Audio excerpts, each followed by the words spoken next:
Hi friends, welcome back to my channel. మీరు కనుక నా ఛానల్ ఫస్ట్ టైం చూస్తున్నారా అయితే సబ్స్క్రైబ్ చేసుకోండి. అలాగే పక్కనే ఉన్న బెల్ ఐకాన్ని క్లిక్ చేసేయండి ఫ్రెండ్స్. ఈరోజు ఎపిసోడ్ అయితే సూపర్ డూపర్గా అదిరిపోబోతుంది. ఎక్కడ కూడా స్కిప్ చేయకుండా మొత్తం చూసాను ఫ్రెండ్స్. అప్పుడే మీరు ఎంజాయ్ చేయగలుగుతారు. నచ్చినట్లయితే చిన్న లైక్ ఇచ్చి ఎంకరేజ్ చేసేయండి. ఇక ఎపిసోడ్లోకి అయితే వెళ్ళిపోదాం. ఈ ఎపిసోడ్ స్టార్ట్ అవగానే మొత్తానికి చూసుకున్నట్లయితే ఇక రాజ్ కావ్య చాలా సంతోషంగా ఇక రూమ్లోకి రావడానికి కారులో వస్తూ ఉంటారు. ఇక చాలా సంతోషంగా ఉంది కళావతి. నువ్వు కషాయాలు తాగుతూ ఇక ఆ స్వామీజీ చెప్పినట్టుగా నువ్వు ప్రతిదీ కూడా పాటిస్తే మనకి మంచి ఫలితాలు అయితే వస్తాయి అని చెప్పి రాజ్ కళ్ళల్లో ఆనందం కనిపిస్తూ ఉంటుంది. కావ్య కూడా చాలా సంతోషంగా ఇద్దరు సరదాగా కారులో ఇక వస్తూ ఉండగా ఉన్న పలంగా ఒక వ్యక్తిని రౌడీలైతే తరుముతూ ఇక చంపడానికి కత్తులతో వెనకాల పరుగులు పెడుతూ ఉంటారు. ఆ అబ్బాయి పరుగు పెట్టుకుంటూ మొత్తానికైతే రాజ్ కారు ముందు వచ్చి ఇక కూలబడిపోతాడు. ఇక వెంటనే అటువైపు నుంచి దొంగలైతే ఒరే ఎవరో కారులో నుంచి దిగుతున్నారు, పద మనం వెళ్ళి పక్కకెళ్ళి చూద్దామని చెప్పి ఇక పక్క నుంచి చూస్తూ ఉంటారు.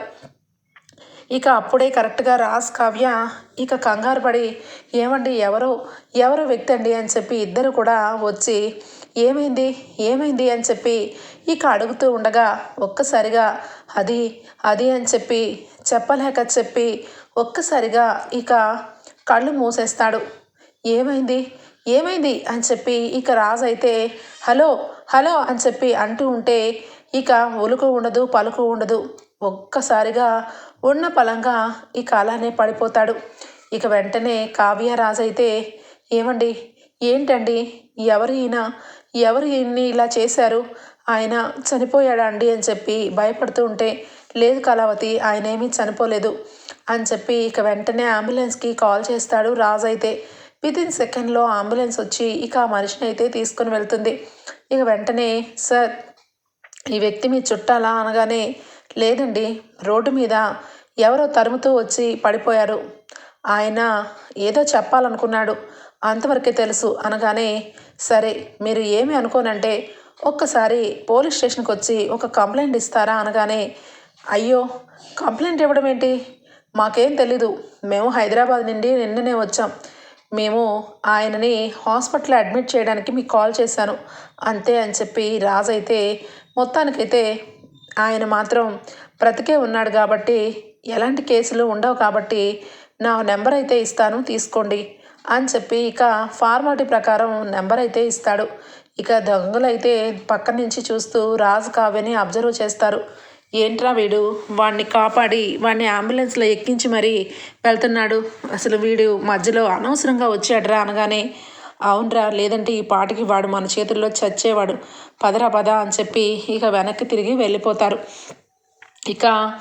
ఇక కేరళలో ఇక్కడ ఇలా ఉంటే ఇక హైదరాబాద్లో రాహుల్ ఇక మేనేజర్తో ఆల్రెడీ నగల డిజైన్స్ అన్నీ కూడా దొంగతనం చేయించి ఆ డిజైన్స్ అన్నీ మళ్ళా అక్కడ ఉన్న వర్కర్ల చేత ఇక రీమోల్డింగ్గా కొంచెమో గొప్ప మార్పులు చేర్పులు చేసి డిజైన్స్ అయితే గీపిస్తూ ఉంటాడు. మేనేజర్ అయితే రాహుల్ సార్, నిజానికి నాకు మీరు సపోర్ట్ ఉండబట్టే నేను మీతో పాటు ఉంటున్నాను, రేపటి రోజు రాజ్ సార్కి మన విషయం తెలిస్తే మాత్రం నాకు మాత్రం చాలా భయం వేస్తుందండి అనగానే హలో ఎందుకు భయపడుతున్నావు, మనమేమి ఇదివరకు లాగా రాజ్ దగ్గర తల వంచుకునే రోజులు పోతాయి, ఇక నుంచి రాహుల్ ఆర్ జ్యువెలర్సే నెంబర్ 1 పొజిషన్లో ఉంటుంది, నువ్వు అనవసరంగా పిచ్చి ఆలోచనలు పెట్టుకోకు, రాజ్ ఇక కేరళ నుంచి వచ్చేసరికి అంతా తలక్రిందులైపోతుంది అని చెప్పి రాహుల్ అంటాడు. ఇక మరొక వైపు ఇక కావ్యరాజ్ అయితే ఇక రూమ్లోకి చేరుకుంటారు. ఇక అక్కడ ఉన్న పరిస్థితులు బట్టి అన్నీ కూడా అబ్జర్వ్ చేస్తూ ఉంటుంది కావ్య. ఏమండి ఇక్కడ అంతా కూడా చాలా పీస్ఫుల్గా ఉంది కదా, ఇక్కడ అన్ని విధాల మనకి అసలు పొల్యూషనే ఉండదు కదా అని చెప్పి అంటూ ఉంటే అవును కళావతి, ఇక్కడ చూడు ఒక్కరు కూడా ఒక్క ట్యాబ్లెట్ వేసుకోకుండా ఈ ఈ ఈ రసాలు అలాగే ఈ కషాయాలు ఈ గుళికలు తప్ప ఇంక ఏమీ ఉండవు, అవన్నీ కూడా చాలా ప్యూర్ అని చెప్పి అంటూ ఉంటాడు. అవునండి, కానీ కషాయం అంటే కష్టం కదా అని చెప్పి కావ్య అంటూ ఉంటే ఏంటి కష్టం, కషాయం తాగమని స్వామీజీ చెప్పారు, మర్చిపోయావా? ఇదిగో అని చెప్పి గ్లాస్తో కషాయం తీసుకొచ్చి కావ్యకి ఇస్తాడు. కావ్య ఫస్ట్ అయితే నార్మల్గా ఉంటుందేమోనని కొంచెం టేస్ట్ చేసి, అమ్మ బాబోయ్ ఇది ఎంత చేదుగా ఉందో, నా వల్ల కాదండి, నా వల్ల కానే కాదు అని చెప్పి ఇక అక్కడి నుంచి పారిపోతుంది. ఇక కావ్యని బ్రతిమలాడి బగములాడి చివరాఖరికి రాజు అయితే కావ్యకి దగ్గర ఒక చిన్నపిల్లవాడిలాగా డ్యాన్స్ చేసి కావ్యని ఇక బుజ్జగించి మరీ ఇక లాస్ట్కి అయితే కషాయం ఏదో రకంగా తాగిచ్చేస్తాడు. ఇక కషాయం తాగి కావ్య కూడా చిన్నపిల్లలాగా డ్యాన్స్ అయితే చేసేస్తుంది. మొత్తానికైతే రాజ్ కావ్య ఇద్దరు కూడా చాలా సంతోషంగా ఇక వారం రోజుల పాటు ఏదో ఒక రకంగా కషాయాలు తాగి ఇక ట్రీట్మెంట్ అంతా కూడా మామూలుగా జరిగిపోయి ఈ గుడ్ న్యూస్ని ఎప్పుడెప్పుడు ఇంటికి వెళ్ళి చెప్పాలని అనిపిస్తుందండి అని చెప్పి కావ్య అంటూ ఉంటుంది. ఇక మొత్తానికైతే కావ్యరాజ్ ఆ రకంగా ఉంటే ఇక ఇక్కడికి వచ్చేసి కళ్యాణ్ అప్పు చాలా సీరియస్గా కేసు గురించి ఆలోచిస్తూ ఉంటే కళ్యాణ్ వస్తాడు. ఏంటి పొట్టి, రాత్రంతా మేల్కొనే ఉంటావా, వచ్చి పడుకో అనగానే, లేదు కూచి, ఈరోజు కేసు చాలా విచిత్రంగా సాగింది. నిజానికి అక్కడేమో వాళ్ళ అమ్మగారేమో నా బిడ్డ బ్రతికే ఉంది అని చెప్పి చాలా బల్లగుద్ది మరీ చెప్తుంటే, వాళ్ళ హస్బెండ్ మాత్రం మా ఆవిడకి ఇక మైండ్ సరిగా పనిచేయదని చెప్తున్నాడు. తను మాట్లాడే మాటలు ఒక్కటి కూడా మైండ్ లేని మాటల్లాగా అనిపించట్లేదు కూచి అనగానే, అదేంటి పొట్టి, మరి అందరినీ ఎంక్వైరీ చేసావు కదా, వాళ్ళందరూ కూడా పాప చనిపోయిందని చెప్తున్నారన్నావు కదా అనగానే, అవును కూచి, కానీ నాకెందుకో వాళ్ళందరూ కూడా నమ్మే విధంగా ఎవరో ఏదో సృష్టించారేమో అనిపిస్తుంది, లేదంటే పాప గురించి ఇంకేదైనా జరిగి ఉండొచ్చా అనగానే, అయ్యో పొట్టి, ఏదైనా ఉంటే రేపు పొద్దున్న చూద్దాం, ఇప్పుడు ఎందుకు పడుకో అని చెప్పి అంటాడు.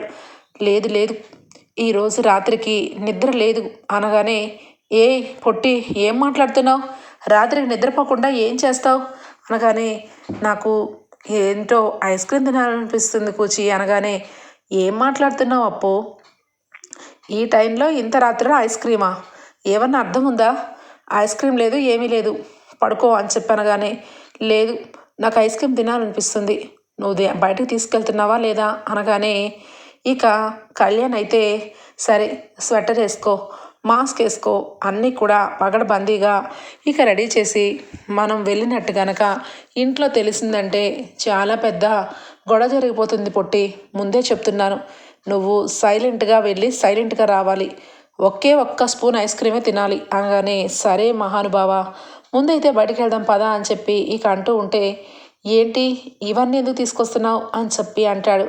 అదేంటి ఇవన్నీ ఉండాలి కదా నాతో అనగానే, ఏంటి నువ్వు దేనికోసం తీసుకెళ్ళమంటున్నావు, నిజంగా చెప్పు, ఐస్ క్రీమ్ కాదు కదా పొట్టి అనగానే, అవును కూచి, నిజానికి నేను ఈరోజు కేసు విషయంలో ఒక అతని మీద నాకు బాగా డౌట్ వచ్చింది అనగానే, ఎవరి మీద అని చెప్పి కళ్యాణ్ అంటాడు.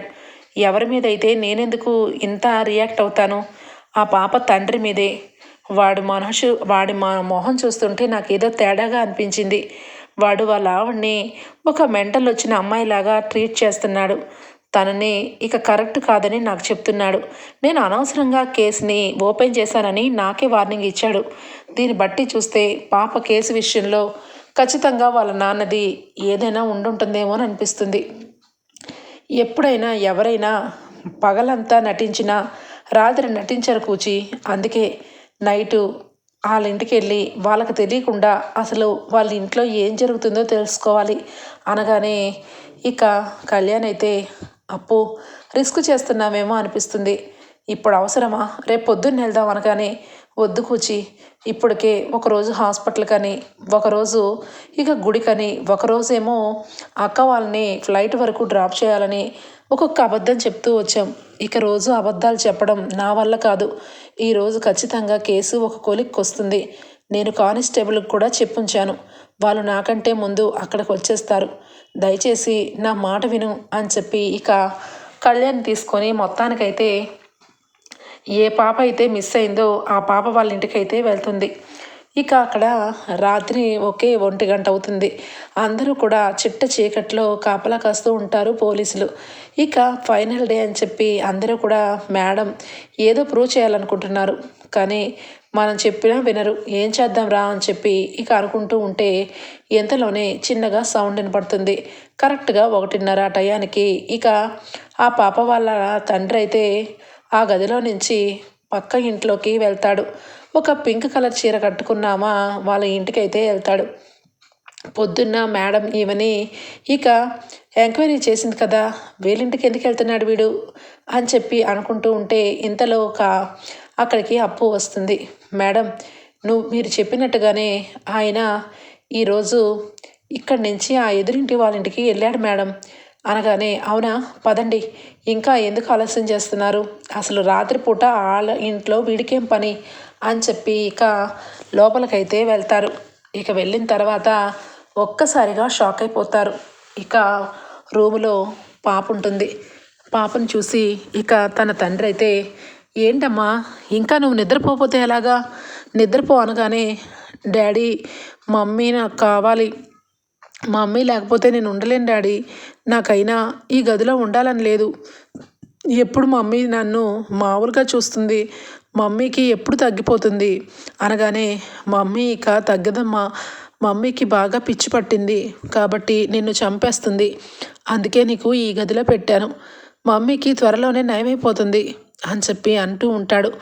ఇక వెంటనే కూడా పక్కనే సైగ చేయగానే, ఏంటి మీరు ఇంకా ఎన్ని రోజులని ఈ దాపరికం, మీరు మీ ఆవిడ్ని వదిలేస్తానని చెప్పారు కదా, ఇంకా వదలకుండా ఆవిడ గురించి ఏవేవో చెప్తారేంటి అనగానే, ఏమనుకుంటున్నావు, ఆల్మోస్ట్ సంవత్సరం వరకు కేసు క్లోజ్ అయిపోయిందనే అనుకున్నాను, కానీ ఇప్పుడు ఎవరో అపూర్వ అంట కొత్తగా కేసు రీఓపెన్ చేసింది, మా ఆవిడ దగ్గరికి వచ్చి మరి అన్ని విషయాలు తెలుసుకుంటుంది, పాపని పొద్దున్న ఇక మా ఆవిడ చూసిందంట, ఆ విషయాన్ని వెంటనే కూడా ఫోన్ చేసి చెప్తే ఇక నా తల ప్రాణం తోకకొచ్చింది, ఖచ్చితంగా ఇది చెప్పిన మాటలు అందరికీ నమ్మబలికేలా లేకుండా పాపని కనిపించినట్టుగా చేసి దానిని పూర్తిగా ఈ కాలనీ మొత్తంలో పిచ్చి పట్టిందని చెప్పి పిచ్చి ఆసుపత్రికి పంపించాలని నేనైతే డిసైడ్ అయ్యానని చెప్పాను కదా, ఇక పాపని నువ్వు నేను కలిసి హాస్టల్లో జాయిన్ చేసి నువ్వు నేను మళ్ళీ పెళ్లి చేసుకుంటే సరిపోతుంది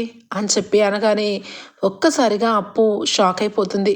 ఛీ, వీడి ఎంత నీచుడా, వీడికి ఇంత ఘోరంగా ఈ రకంగా పిచ్చి పట్టిందా, పాపని చచ్చిపోయినట్టు చెప్పి సృష్టించి భార్యని పిచ్చి ఆసుపత్రి పంపించి ఎవరో అవసరం లేని దాంతో వీడు ఇక్కడ ఉన్నాడేంటి కూచి అని చెప్పి ఆశ్చర్యపోతూ ఉంటే, అవును పొట్టి, వాడిని చూస్తుంటే నా రక్తం మరిగిపోతుంది, వాడు మొహం, వాడు ఈరోజు వాళ్ళ అమ్మని వాళ్ళ ఆవిడ్ని మోసం చేయలేదు, కన్న కూతుర్ని కన్న తల్లిని ఇద్దరిని విడదీశాడు, కేవలం వీడి ఒక అమ్మాయి మాయలో పడి, పద వెళ్ళి వాడిని ఇరక్కొట్టి అరెస్ట్ చేయి అనగానే ఇక కానిస్టేబుల్స్ అయితే లోపలికి వస్తారు. ఒక్కసారిగా చూసి షాక్ అయిపోతారు. ఇక పారిపోవడానికి సిద్ధపడుతుంటే జుట్టు పట్టుకొని లాక్కొస్తుంది అప్పు. ఇక అక్కడే ఉన్న కళ్యాణ్ అయితే, కూచి పొట్టి నువ్వు అసలే నార్మల్ మనిషివి కాదు, నువ్వెందుకు రిస్క్ తీసుకుంటున్నావు అనగానే, నాకేం పర్వాలేదు, వీడిని నా చేతులతో తంతేనే నాకు హ్యాపీగా ఉంటుంది, ఏరా కూతురు చనిపోయిందని అనాథ శవాన్ని చూపించి ఇక డబ్బులు ఇచ్చి నువ్వు ఇంత మేనేజ్ చేసావంటే నువ్వు ఖచ్చితంగా ఇక రేపొద్దున్న కూతుర్ని భార్యని కూడా ఏదో ఒకటి చేస్తావు అని చెప్పి ఇక బాగా చితకబాతుంది. ఇక మొత్తానికైతే పోలీసులు అందరూ కూడా అక్కడ ఇక వాళ్ళకి తెలియకుండా అక్కడక్కడే ఉండేసరికి ఇక ఫీజులు ఎగిరిపోతాయి ఆ బిడ్డ వాళ్ళ నాన్నకి. ఇక అప్పుడే పాప ఇక భయపడుతూ, మా నాన్ననేమి అనద్దు అని చెప్పి అంటూ ఉంటే, లేదమ్మా, మీ నాన్న నిన్ను ఈ గదిలో బంధించాడు, మీ అమ్మకి ఏ పిచ్చి పట్టలేదు, మీ అమ్మ నీ కోసం ఎదురు చూస్తుంది, నువ్వు ఎప్పుడెప్పుడు వస్తావా అని చెప్పి ఎదురు చూస్తుంది అని చెప్పి అప్పు అనగానే ఇక వాళ్ళమ్మ కళ్ళు తెరిచి ఇక పేరు పెట్టి పిలుస్తూ ఉంటుంది. పాప, నన్ను వదిలి ఎక్కడికి వెళ్ళకు, నువ్వు లేకపోతే నేను బ్రతకలేను అని చెప్పి కలవరిస్తూ ఉంటే ఇక పోలీసులు వచ్చి, ఏమ్మా, మీ పాప గురించి నువ్వు కలవరిస్తున్నావు, ఆ దేవుడు నీ వైపు కనికరం చూపించి అపూర్వ మేడంని మళ్ళా కేసుని రీఓపెన్ చేయించారు, అందుకే నీ కూతురు నీకు దక్కింది, నువ్వన్నది నిజమేనమ్మా, నీ కూతురు నీ ఇంటి ఎదురుగానే ఉంది, నీ భర్త ఇదంతా చేశాడు అనగానే చాలా కోపంతో రగిలిపోతుంది ఇక ఆవిడైతే. ఆ కాలనీలో అందరూ కూడా వస్తారు. ఛీ, వీడు ఇంతకు తెగించాడా, కన్న కూతుర్ని చంపుకున్నట్టు చేసి దీంతో ఉండడానికి నీకు సిగ్గులేదా అని చెప్పి తలకొక మాట అంటారు. ఇక పాపని దగ్గరకు తీసుకొని గుండెలకు హత్తుకొని ఇక అప్పు దగ్గరకు వచ్చి, అమ్మా నీ మేలు నేను ఎప్పటికీ మర్చిపోలేను. నా కూతురు నాకు బ్రతికే ఉంది అన్నది నా మనసుకి నేను ఒక్కదాన్నే నమ్ముతున్నానా, అందరూ కలిసి నన్ను పిచ్చిదాన్ని చేస్తారని భయపడ్డాను. కానీ ఈరోజు నా కూతురిని నాకు అప్పచెప్పావు అని చెప్పి ఇక చాలా సంతోషపడిపోతుంది. ఇక మొత్తం మీద ఇక అతన్ని అయితే అరెస్ట్ చేపిస్తుంది అప్పు. ఇక వెంటనే సిఐ వచ్చి, అపూర్వ నువ్వు మాత్రం మామూలు మనిషివి కాదు. ఈరోజు వీడిని ఈ రకంగా వదిలేసేవాళ్ళం, కానీ నువ్వు కేసు మళ్ళీ రీఓపెన్ చేసి ఒక తల్లికి బిడ్డని ఇచ్చావు. ఇలాంటి వెధవలు ఉన్నంత వరకు పోలీసుల్ని పట్టుతో పొట్టిస్తూనే ఉంటారు. ఎవరో అనాథ శవాన్ని డ్రైనేజ్లో చూపించి పాపేనని డిక్లేర్ చేస్తాడు వీడు ఎంతటికైనా తెగిస్తాడు. పదండి, వీడిని అరెస్ట్ చేసి రేపు కోర్టుకి ప్రొడ్యూస్ చేయాలి, వీడికి ఖచ్చితంగా శిక్ష పడాలి అని చెప్పి ఇక పోలీసులు అయితే ఇక ఆ పాప వాళ్ళ నాన్నని, ఆ నాన్నతో పాటు ఉన్న ఇంకొక ఆవిడ్ని ఇద్దరిని కూడా తీసుకొని వెళ్ళిపోతారు. ఇక కన్న కూతురు అలాగే తన తల్లిని చూసి అప్పు అయితే ఎమోషనల్ అయిపోతుంది. మొత్తం మీదైతే రాత్రికి రాత్రే కేసు అయితే ఒక కొలిక్ అయితే తీసుకొస్తుంది. చాలా సంతోషంగా అప్పు కళ్యాణ్ ఇద్దరు కూడా ఇక రేపటి నుంచి అత్తయ్యకి నచ్చినట్టుగానే నేను ఉంటాను కూర్చి అని చెప్పి అంటూ ఉంటే పదపొట్టి ఇక రేపటి నుంచి ఈ గోడ దూకడాలు, ఈ అబద్ధాలు చెప్పడాలు అస్సలు ఉండవని చెప్పి వెళ్ళిపోతారు. ఇక ఇక్కడికి వచ్చేస్తే రుద్రాని రాహుల్ ఇద్దరూ మాట్లాడుకుంటూ ఉంటారు. ఒరే రాహుల్, పనులు ఎక్కడి వరకు వచ్చాయి? నువ్వు డిజైన్స్ అన్నీ కూడా దొంగిలించిన తర్వాత ఇక పని స్టార్ట్ చేసావా అనగానే, అవును మమ్మీ, ఎవరికి డౌట్లు రాకుండా అయ్యే డిజైన్స్ని కొంచెం మార్పులు చేర్పులు చేయించి ఇక పని అయితే స్టార్ట్ చేయించాను అనగానే, ఒరేయ్ రాజ్ వెళ్ళి ఈ రోజుకి 3 రోజులు, ఖచ్చితంగా ఇంకొక 4 రోజుల తర్వాత వస్తాడు. అప్పుడు నువ్వేం చేస్తావు? ఏమి చేయలేవు. ఏది చేయాలనుకున్నా ఇప్పుడే రా అనగానే, అవును మమ్మీ, అందుకే కదా పని తర ఫాస్ట్గా చేస్తున్నాను. రాజు వచ్చేసరికి ఖచ్చితంగా స్వరాజ్ గ్రూప్ ఆఫ్ కంపెనీ చాలా అట్టడుగు స్థానంలో పడిపోతుంది అని చెప్పి ఇక అంటూ ఉంటాడు రాహుల్ అయితే. ఇక మొత్తానికైతే ఈ విధంగా హైదరాబాద్లో ఉంటే కేరళలో కావ్య అలాగే రాజ్ అయితే ఇక కషాయాలని అవని ఇవని ఇక వాళ్ళు చెప్తూ ఉంటే ఒక్కొక్కరు అక్కడ ఏవైతే తిన్నారో వాళ్ళకి ఏవైతే మంచి జరిగిందో అందరి విషయాలు చూస్తూ రాజ్ అయితే ఇక బుద్ధుడి దగ్గరికి వచ్చి దండం పెట్టుకొని, రేపటి రోజు నేను నా కళావతి మా పిల్లలు ఇక్కడికి రావాలి, ఇదే ప్లేస్కి వచ్చి నిన్ను మళ్ళా దండం పెట్టుకోవాలి అని ఇక అంటూ ఎమోషనల్ అయిపోతూ ఉంటాడు. ఎంతలోనే పోలీసులు వస్తారు. ఇక మీ పేరేంటి అనగానే, నా పేరు రాజ్ అని చెప్పి రాజ్ అనగానే, పదండి అరెస్ట్ చేస్తున్నా మిమ్మల్ని అనగానే వెంటనే కావ్య వచ్చి, ఏమైంది, ఆయన్ని అరెస్ట్ చేయడం ఏంటి? మేము ఇక్కడ వాళ్ళం కానే కాదు అనగానే, మీరు ఎక్కడ వాళ్ళైనా మీరు నిన్న రోడ్డు మీద ఒక హత్యని చూశారు. ఒక అతన్ని మీరు అంబులెన్స్లోకి ఎక్కించి పంపించారు. ఆయన ఇప్పుడు చనిపోయాడు. కాబట్టి ఆ కేసు విషయంలో మిమ్మల్ని అరెస్ట్ చేస్తాం అనగానే ఒక్కసారిగా షాక్ అయిపోతుంది కావ్య. ఇక అక్కడే ఉన్న స్వామీజీలు వీళ్ళు అందరూ కూడా చేరిపోతారు. నేను ఆ అనాథలాగా ఆయన పడిపోయి ఉంటే ఆయన్ని ఒక మానవత్వం ఉన్న మనిషిలాగా అంబులెన్స్ ఎక్కించాను, దానికి అరెస్ట్ చేస్తారేంటి? ఏదైనా ఉంటే మాట్లాడమని ఫోన్ నెంబర్ కూడా ఇచ్చాను అనగానే, ఏమీ తెలియదు సార్, మీరైతే ఒకసారి పోలీస్ స్టేషన్కి రావాలి అని చెప్పి ఉన్న పలంగా రాజుని తీసుకొని వెళ్ళిపోతారు. ఇక వెంటనే పోలీసు స్టేషన్కి తీసుకొని వెళ్ళిపోగానే కావ్య భయపడుతూ ఉంటే అక్కడ సిద్ధ వైద్యులు గారు అయితే కావ్యకి ధైర్యం చెప్తారు. చూడమ్మా, నీ భర్తకి ఏమీ కాదు, ఆయన వస్తాడు, నువ్వు ఈ కషాయం తాగి నువ్వు రెస్ట్ తీసుకో అని చెప్పేసరికి కావ్యకి ఏదో కీడు శంకిస్తూ ఉంటుంది. ఇక కరెక్ట్గా ఇక స్వరాజ్ గ్రూప్ ఆఫ్ కంపెనీకి సంబంధించిన అన్ని ఫైల్స్, అక్కడ ఉన్న గోల్డ్ అలాగే ఇక బంగారం అన్ని విషయాల్లోనూ మెల్లమెల్లగా రాహుల్ అయితే ఇక స్వాధీనం చేసుకుంటాడు. ఇక మొత్తానికైతే అన్ని కంపెనీలకి ఇక టెండర్ ప్లాన్స్ అన్నీ కూడా రాహుల్ కంపెనీకి వచ్చేలాగా చేసుకుంటాడు. కావ్య వేసిన డిజైన్స్ మార్కెట్లోకి పంపించేసరికి అవి సూపర్ డూపర్గా ఉండేసరికి అందరి కన్ను ఆ డిజైన్స్ మీదే పడుతుంది. ఇక ఇటు ట్రెడిషనల్గా అటు ఇక మోడర్న్గా ఉండేసరికి అందరికీ కూడా తెగ నచ్చేస్తాయి. ఇక కుప్పలు తెప్పలు ఆర్డర్స్ అయితే ఇక ఆర్ జ్యువెలర్స్కి అయితే వస్తాయి. ఇక ఇక్కడికి వచ్చి గోల్డ్ అంతా కూడా మెల్ట్ చేయించి వర్క్ ఎక్కడవక్కడే స్టాకు అలాగే ఉండిపోవటం, ఎవరు కూడా దాని గురించి ఆలోచించకపోవడం, డిజైన్స్ అన్నీ కూడా తారుమారు అయిపోవడం, అంతా గందరగోళంగా అయిపోతుంది. ఇక సుభాష్ అలాగే ప్రకాశం ఇద్దరు కూడా రాజ్కి కాల్ చేస్తారు. Raj phone out of coverage area. ఇక కావ్యకి కాల్ చేస్తారు. కావ్య, మావయ్య గారు ఏమైంది అనగానే, ఇక్కడ చాలా గందరగోళంగా ఉందమ్మా, మీరు వెళ్ళినప్పటికీ గోల్డ్ అంతా మెల్ట్ చేయించారు కదా, దానికి సంబంధించి ఒక్క డిజైన్ కూడా ఇక్కడ లేదు. డిజైన్సే కాదు, మనకు సంబంధించిన అందరి డీలర్స్ కూడా ఎక్కడికక్కడ వెళ్ళిపోతున్నారు. రాజు నువ్వు ఉన్న పలంగా రావటం మంచిదమ్మా అని చెప్పి సుభాష్ అంటాడు. మావయ్య గారు, నిజానికి నేను అని నోటి దాగా వస్తుంది ట్రీట్మెంట్ అని, కానీ చెప్పకుండా సరే మావయ్య గారు అని చెప్పి ఇక వెంటనే కూడా రాజ్కి కాల్ చేస్తూ ఉంటే రాజ్ ఫోను పనిచేయదు. ఇక మొత్తం మీద ఒక రోజంతా కూడా కావ్య భయపడుతుంది. రాజుని ఏం చేశారా, పోలీసులు ఎక్కడికి తీసుకొని వెళ్ళారా అని చెప్పి ఇక ఎదురు చూస్తూ ఉంటే మొత్తానికైతే పోలీసు డ్రెస్సులు వేసుకొని ఆ రౌడీలు అయితే వస్తారు. రాజుని కావాలని అరెస్ట్ చేసుకొని తీసుకెళ్ళినట్టుగా చేసి ఇక రాజుని ఇక మొత్తం మీద అయితే కిడ్నాప్ చేస్తారు. ఇక ఒక్కసారిగా కావ్య రాజు ఆ జాడ తెలియక కేరళలో ఇక ఒకవైపు వైద్యం చేయించుకుంటూ రాజు గురించి కంగారు పడుతూ భయంతో మొత్తం కూడా ఇక తిరుగుతూ ఉంటుంది. ఇక అప్పుడే కరెక్ట్గా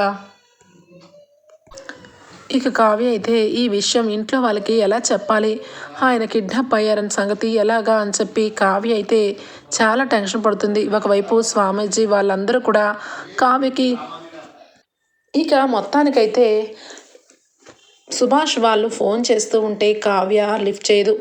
కావ్యకి ఇక ఈయన రాజ్ గురించి ఏ విషయం తెలియకుండా వాళ్ళకి ఏం చెప్పాలన్నా కంగారు పడుతూ ఉంటుంది. మొత్తం మీద అక్కడ సిద్ధ వైద్యులైతే ధైర్యాన్ని చెప్తూ కావ్యకైతే ఇక ఏది ఏమైనా మనసు ప్రశాంతంగా ఉంచుకో తల్లి, నీ ట్రీట్మెంట్ అవుతుంది కదా, ఈ లోపల ఆయన వస్తారు అని చెప్పి అనేసరికి ఇక బుద్ధుని విగ్రహం దగ్గర ఇక బాధపడుతూ ఇక ధ్యానం చేస్తూ ఉంటుంది కావ్య. మరొక వైపు ఇక రాహుల్ అయితే డిజైన్స్ అన్నీ కూడా ఇక చాలా బాగా ఇక కుదిరేసరికి అన్ని కంపెనీలకు సంబంధించి ఆర్డర్స్ అన్నీ కూడా రాహుల్ కంపెనీకి వస్తాయి. Duggirala Swaraj group of company చాలా వరకు ఇక కింది లెవెల్లోకి పడిపోతుంది. ఇక్కడికి వచ్చేస్తే ఇక సుభాష్ అలాగే ప్రకాశం ఇద్దరు కూడా రాజ్ కావ్యకి ఏమైంది, అసలు ఎందుకు ఈ రకంగా, కనీసం ఎన్నిసార్లు ఫోన్ చేస్తున్నా ఎందుకు అటెండ్ చేయట్లేదని చెప్పి బాధపడుతూ ఉంటారు. ఇక అనుకున్నట్టుగానే మొత్తానికైతే ఇక ఆ రౌడీలైతే రాజుని వదిలేస్తారు. రాజ్ ఇక మెల్లగా ఆశ్రమం దగ్గరికి వచ్చి కావ్య దగ్గరికి వస్తాడు. ఏమండి, ఎక్కడికి వెళ్ళిపోయారండి, మీ గురించి చాలా భయం వేసింది, ఇక నేను అందరికీ కూడా చెప్పలేదనుకున్నాను, కానీ ఇక చెప్పలేదండి అని చెప్పి అంటూ ఉంటే, మంచి పని చేసావు కళావతి, వాళ్ళెవరికి చెప్పకపోవడమే మంచిదైంది, సరే ఇక మనం బయలుదేరదామా అని చెప్పి అనగానే ఇక వైద్యులు కూడా మీ కడుపులో అంతా బాగానే ఉంది, ఇక మీకు ఎలాంటి సమస్య లేదు, నేను ఇచ్చిన లేహాలు మాత్రం కడుపు ఇక 9th మంత్ డెలివరీ వరకు వాడాలి అని చెప్పేసరికి అలయ్ అని చెప్పి ఇద్దరు వస్తారు. ఇక వచ్చేసరికి మొత్తం మీద దుగ్గిరాల కుటుంబం అయితే చాలా కోపంతో ఉంటుంది రాజ్ కావ్య మీద.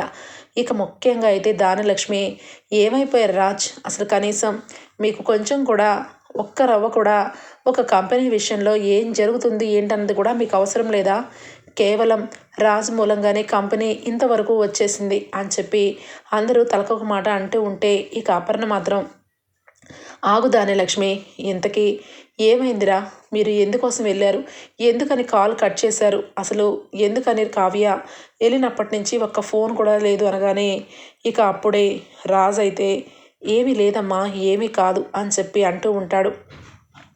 ఇక సుభాష్ అయితే, ఒరే రాజ్, మెల్ట్ చేసి గోల్డ్ అంతా మెల్ట్ చేయించి స్టాక్ అంతా అలానే ఉండిపోయింది, ఇటు చూస్తే కనీసం డిజైన్స్ కూడా ఏమీ లేవు, మీ డిజైన్స్ ఏమయ్యాయి, ఎక్కడికి వెళ్ళి తీసుకొని వెళ్ళారు అనగానే, అదేంటి మ్యానుఫ్యాక్చరింగ్ డిపార్ట్మెంట్కి మేము ఆల్రెడీ ఇచ్చాం కదా అనగానే శృతి వెంటనే, సార్ ఏమైందో ఏమో తెలీదు, ఆ డిజైన్స్ అయితే కనిపించట్లేదు అని చెప్పి అనగానే ఇక ఉన్న పలంగా రాజ్ కావ్య అయితే రంగంలోకి దిగుతారు.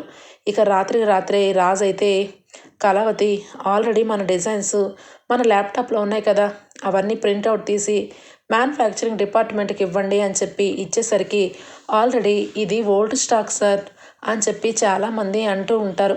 ఇదేంటి, ఇది ఇప్పుడే కదా మార్కెట్లోకి వచ్చింది అనగానే రాహుల్ సార్ది డిజైన్స్ సేమ్ ఉన్నాయి, రాహుల్ సార్ డిజైన్స్ లాగే మీరు కూడా ఇచ్చారని అందరూ అనుకుంటున్నారు అనగానే ఇక రాజ్కి అప్పుడు అర్థమవుతుంది. రాహుల్ చేసిన పని ఇక మొత్తం క్లియర్ అండ్ కట్గా అర్థం కావాలి అంటే నాకు ఎలా తెలుస్తుంది, చెప్తాను అని చెప్పి ఇక మొత్తం మీద రాహుల్ కంపెనీలో ఒక సీసీటీవీ ఫుటేజ్ని అది రెడీ చేస్తున్నప్పుడు సీక్రెట్ కెమెరా అయితే ఫిట్ చేస్తాడు రాజ్ అయితే.